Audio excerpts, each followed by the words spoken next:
राधे राधे मेरे प्यारे भाइयों बहनों माताओं व बंधुओं। आज मैं आपके लिए लाई हूँ रोहिणी व्रत की कथा और पूरन पूजा विधि। बंधुओं, यदि आपने हमारे चैनल को अब तक सब्सक्राइब नहीं किया तो ज़रूर करें और बेल आइकन दबाना ना भूलें ताकि आपको हमारी आने वाली सभी वीडियोस की जानकारी सबसे पहले हो सके। बंधुओं, यदि आप रोहिणी व्रत नहीं भी रखते तो रोहिणी व्रत की कथा जरूर सुने।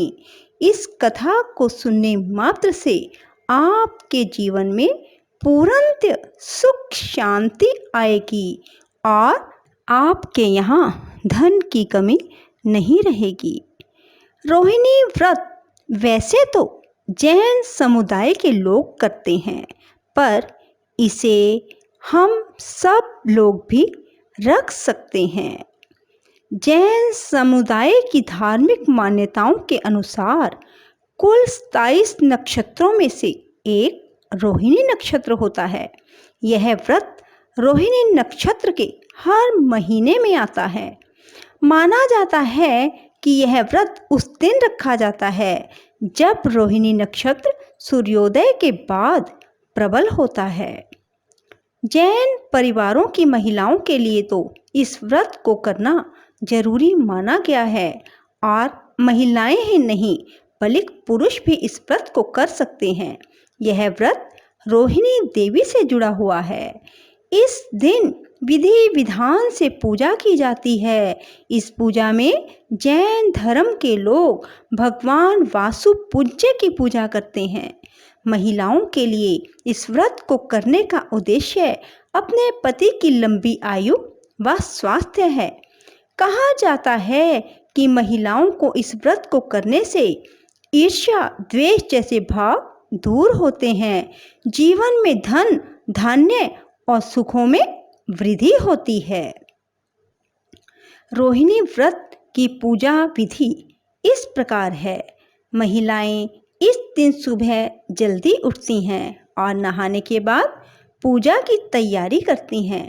इस व्रत में भगवान वासुपूज्य की पूजा व अर्चना की जाती है। वासुपूज्यम भगवान की पंचरत्न ताम्र या स्वर्ण मूर्ति की स्थापना करें। आराधना करके फल फूल वस्त्र और नैवेद्य का भोग लगाएं। व्रत के साथ इस दिन गरीबों को दान देने का भी बहुत महत्व है। इस व्रत का पालन एक निश्चित काल जैसे 3, 5 या 7 सालों तक किया जाता है। वैसे इस व्रत के लिए 5 महीने या फिर 5 साल को भी उचित माना गया है। रोहिणी व्रत कथा। राजा माधवा अपनी रानी लक्ष्मीपति के साथ चंपापुरी नामक नगर में राज करते थे। उनकी रोहिणी नाम की एक बेटी और 7 बेटे थे। एक बार ज्योतिषी से राजा ने पूछा कि मेरी बेटी का वर कौन होगा। उन्होंने हस्तिनापुर के राजकुमार अशोक के साथ उसका विवाह होगा ऐसा कहा।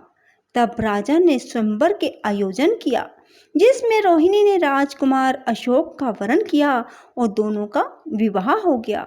एक बार हस्तिनापुर में श्री चारण मुनि आए। राजा अपने परिवार के साथ उनके दर्शन के लिए गए। उपदेश के बाद राजा ने पूछा कि मेरी रानी इतनी शांतचित्त क्यों है। तब मुनि ने कहा, इसी नगर में वस्तुपाल नाम का राजा था और उसका धन मित्र नामक एक मित्र था। धन मित्र की एक दुर्गंधा कन्या थी जिसके बारे में उसके पिता को हमेशा चिंता रहती थी। इस कन्या से कौन विवाह करेगा। धन मित्र ने दहेज का लालच देकर उसका विवाह अपने मित्र के पुत्र श्री सेन से कर दिया। इसके बावजूद यह विवाह सफल नहीं हुआ और कन्या की दुर्गंध से पीड़ित होकर उसका पति 1 महीने बाद ही उसे छोड़कर कहीं चला गया। इसी समय अमृतसेन नाम के ऋषि विहार करते हुए नगर में आए तो धन मित्र अपने बेटे के साथ उन्हें प्रणाम करने गया और बेटी के दुख का कारण और उसको दूर करने का उपाय पूछा। तब ऋषि ने बताया कि उसकी बेटी पूर्व जन्म में गिरनार पर्वत के निकट एक नगर में राजा भूपाल की सिंधुमती नाम की रानी थी। एक दिन राजा ने वन जाते हुए रास्ते में एक मुनि को देखा तो रानी से उसके भोजन की व्यवस्था करने को कह आगे चला गया। अपने आनंद में विघ्न पड़ने से रानी गुस्से में आ गई और ऋषि के भोजन में कड़वी तुम्बी का परोसा, जिससे मुनि को अत्यंत वेदना हुई और उन्होंने प्राण भी त्याग दिए। राजा को जब ये पता चला तो उसने रानी का त्याग किया ही ऋषि हत्या के पाप के कारण उसके शरीर में कोढ़ हो गया। कष्ट और पीड़ा को भोगते हुए मरने के बाद वो रौरव नर्क को प्राप्त हुई और फिर दुर्गंध युक्त कन्या के रूप में धर्ममित्र के घर पैदा हुई। तब धर्ममित्र ने पूछा कि किस व्रत और धर्म कार्य करने से इस पाप से मुक्ति मिल सकती है। तब ऋषि ने बताया कि सम्यक दर्शन सहित रोहिणी व्रत का पालन करो, अर्थात हर महीने में रोहिणी नक्षत्र पर चारों प्रकार के आहार त्याग कर श्री जिन चैत्यालय में जाकर धर्म ध्यान सहित 16 पहर व्यतीत करें, यानी सामयिक स्वाध्याय, धर्म चर्चा, पूजा, अभिषेक आदि में समय बिताए और क्षमता अनुसार दान करे। इस प्रकार यह व्रत 5 वर्ष और 5 महीने तक करें तो मुक्ति हो सकती है। इस पर दुर्गंधा ने श्रद्धा पूर्वक व्रत धारण किया और अंत में मृत्यु के बाद प्रथम स्वर्ग में देवी हुई।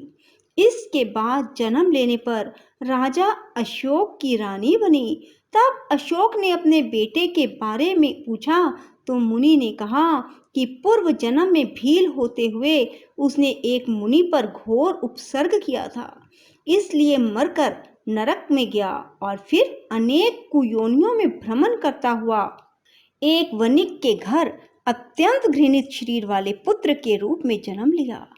इसके बाद एक साधु के उपदेश पर उसने रोहिणी व्रत किया, जिसके फलस्वरूप स्वर्ग प्राप्त करके राजा बनकर हस्तिनापुर में जन्म लिया।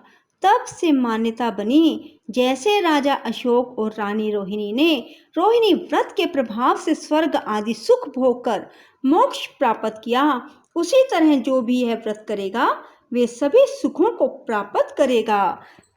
राधे राधे, जय श्री कृष्णा।